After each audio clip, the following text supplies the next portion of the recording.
En dépit du courage dont ils font montre, les forces de défense et de sécurité peinent encore à faire face au terrorisme. Presque chaque jour, des personnes sont tuées, des villages incendiés et le nombre de déplacés ne cesse d'accroître. Le gouvernement, en plus de la réponse militaire et économique, veut aussi miser sur la promotion du vivre ensemble.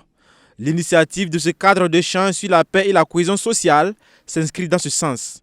Pour la ministre en charge de la cohésion sociale, il est plus que jamais nécessaire que les Burkinabés se rencontrent pour réfléchir sur les voies et moyens à entreprendre afin de venir à bout de l'hydre terroriste. Honorables invités, mesdames et messieurs, je voudrais également, au nom de Monsieur le ministre d'État, ministre de l'administration territoriale, de la décentralisation et de la cohésion sociale, ainsi qu'à mon nom propre, souhaiter la bienvenue à tous les participants pour prendre part à cette double cérémonie. La présente cérémonie marque en effet le lancement des concertations provinciales du dialogue inclusif dans la région du Sahel sur la paix et la cohésion sociale et l'ouverture de la concertation provinciale du Yaga.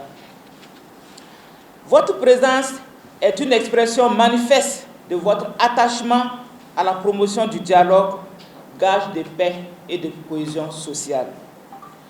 Malgré les contraintes de tous ordres et nos agendas que je sais très chargés, nous avons tenu à honorer notre présence à ce cadre d'échange et de dialogue sur les préoccupations et interrogations communes qui nous interpellent d'une manière impérieuse. Chers participants, mesdames et messieurs, le dialogue est universellement reconnu comme moyen par excellence pour résoudre les différences objectives et subjectives à l'origine des conflits. Ainsi, face à tous ceux qui prêchent et qui pratiquent la haine de l'autre, la terreur et la destruction, il faut donner la parole à ceux qui prônent la tolérance, la cohésion sociale et les discours de paix. Aujourd'hui, il est plus que jamais nécessaire de se rencontrer pour réfléchir ensemble sur les voies et moyens à entreprendre afin de venir à bout de l'hydre terroriste dans notre pays. C'est pourquoi le ministère en charge de la cohésion sociale, avec l'appui technique et financier du Centre pour le dialogue humanitaire, a initié l'organisation du présent dialogue inclusif dans la région du Sahel. Ce dialogue inclusif permettra non seulement de rassembler et d'écouter les représentants des diverses communautés au niveau provincial et régional sur les causes profondes de la crise et les solutions durables par eux proposées pour y faire face. Honorables invités, mesdames et messieurs, je sais par anticipation, au vu de la qualité des participants présents, que les échanges seront enrichissants et marqués du sceau du succès. D'ores et déjà, je puis vous rassurer que les conclusions de ces concertations seront exploitées avec beaucoup d'attention et de célérité, compte tenu de la complexité du phénomène terroriste et de l'urgence de la situation. De ce fait, j'invite chaque participant à un dépassement de soi pour s'impliquer fortement par une contribution sans réserve en apportant des éclairages qui incontestablement seront innovants et durables. Aussi, dans la logique du dialogue inclusif, vous devez vous attacher à appréhender les problématiques de la crise sécuritaire dans le respect des points de vue de l'autre. Chers invités, mesdames et messieurs, face à la complexité du phénomène terroriste, il faut apprécier toutes les implications. Ce n'est pas une opération facile, je puis vous le confirmer, mais par des efforts concertés, nous pouvons parvenir à des résultats concrets et consensuels. Ainsi, dans le souci d'apporter des solutions à la question sécuritaire, les plus hautes autorités, avec la collaboration des partenaires au développement et de la société civile, est venue de jour à travers des actions multiformes sur le terrain à l'échelle nationale, régionale, provinciale, village ou secteur. Le succès de l'œuvre et de la tâche qui sont les vôtres appelle à manifester un élan de patriotisme en apportant sa pierre à la construction d'une paix durable dans notre pays. Cette obligation de solidarité dans la défense des valeurs communes doit aller au-delà des simples déclarations d'intention. Plus nous serons nombreux à mettre en adéquation les valeurs humanistes et l'action quotidienne, plus nous instaurerons la connaissance, la confiance et le respect de l'autre. Plus nous ferons le partage des savoirs et des expériences de notre boussole, et plus nous serons fidèles aux idéaux que promeut notre pays. Ensemble, nous pouvons y arriver. Ensemble, nous allons y arriver. Cette rencontre marque le lancement des concertations provinciales du dialogue inclusif dans la région du Sahel sur la paix et la cohésion sociale. C'est la province du Yaga qui a été choisie pour l'ouverture, puis suivront les provinces de l'Oudalan et du Séno. Pour la réussite de cette activité, le gouvernement pourra compter sur le soutien du Centre pour le dialogue humanitaire. Monsieur le haut-commissaire de la province du Yaga, Monsieur le conseiller technique de Monsieur le gouverneur de la région du Sahel, Monsieur le secrétaire général de la province du Yaga, Monsieur le préfet du département de Seba, Monsieur le maire de la commune de Seba, Monsieur le directeur général de la promotion de la cohésion sociale, chères forces vives de la province du Yaga, représentants des forces de défense et de sécurité, distinguées personnalités invitées en vos rangs, grades et qualités respectives, tout protocole confondu. Mesdames et messieurs, chers participants, avant tout propos, je voulais dire toute ma satisfaction d'être là à vos côtés au nom du chef de mission Sahel pour le Centre pour le dialogue humanitaire. C'est avec un réel plaisir que le Centre HD apporte son accompagnement dans l'organisation des rencontres entrant dans le cadre du dialogue inclusif de la région du Sahel.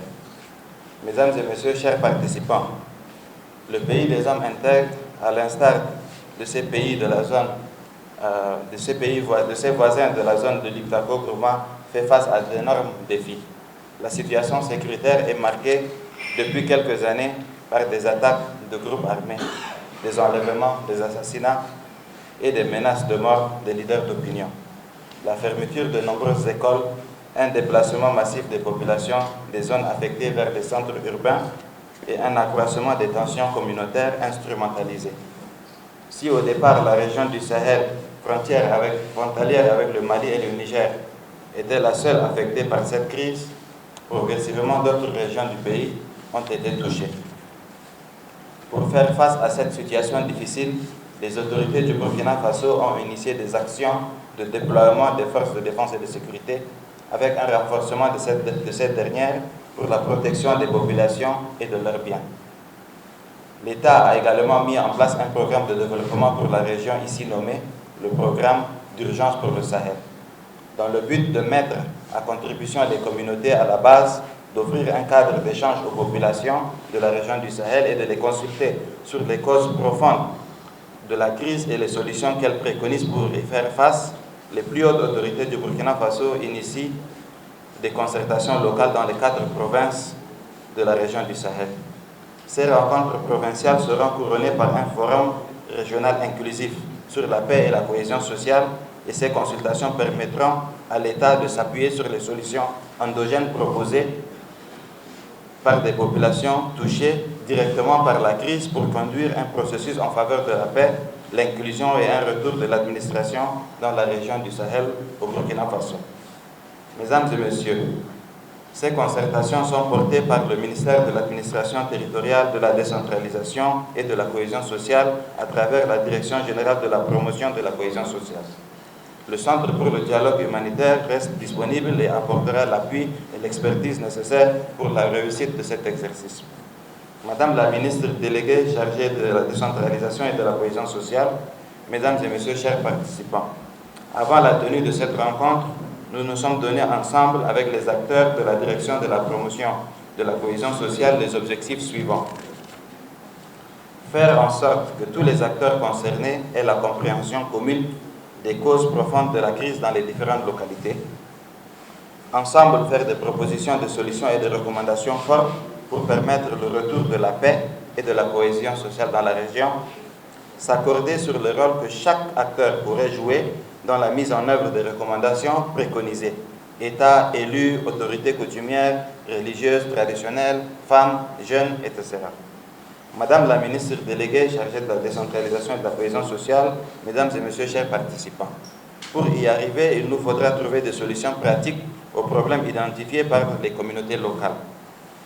La délocalisation des cadres de concertation provinciale à Dori, j'imagine, ne changeront en rien la quintessence de celle-ci, sachant que c'est le souci de sécuriser les participants et de permettre aussi une plus-value dans les apports qui ont guidé ce choix pratique. Et je demeure convaincu que nous pourrions tous les acteurs mis ensemble, réduire la pression sur le vivre ensemble des communautés et emprunter le chemin menant au retour de la paix et la sécurité dans la région et par extension impacter les voisins. Mesdames et messieurs, chers participants, c'est le lieu pour moi de solliciter davantage l'accompagnement et l'engagement conséquent de nos partenaires qui sont l'État et les communautés. Madame la ministre déléguée chargée de la décentralisation et de la cohésion sociale, chers participants, je ne saurais terminer mon propos sans témoigner ma reconnaissance à l'État burkinabé et au gouvernement du Burkina Faso à travers le ministère d'État, ministère chargé de l'administration territoriale, de la décentralisation et de la cohésion sociale pour sa disponibilité et sa confiance. J'adresse aussi mes remerciements aux communautés pour leur disponibilité, mais aussi pour leur confiance à notre approche. Et je leur tire également chapeau pour leur courage, leur détermination et la grande résilience dont ils font montre malgré l'adversité. Ces rencontres provinciales seront couronnées par un forum régional inclusif sur la paix et la cohésion sociale. Le gouvernement promet s'appuyer sur les solutions endogènes qui seront proposées à ce forum pour conduire un processus en faveur de la paix et du retour de l'administration dans la région du Sahel.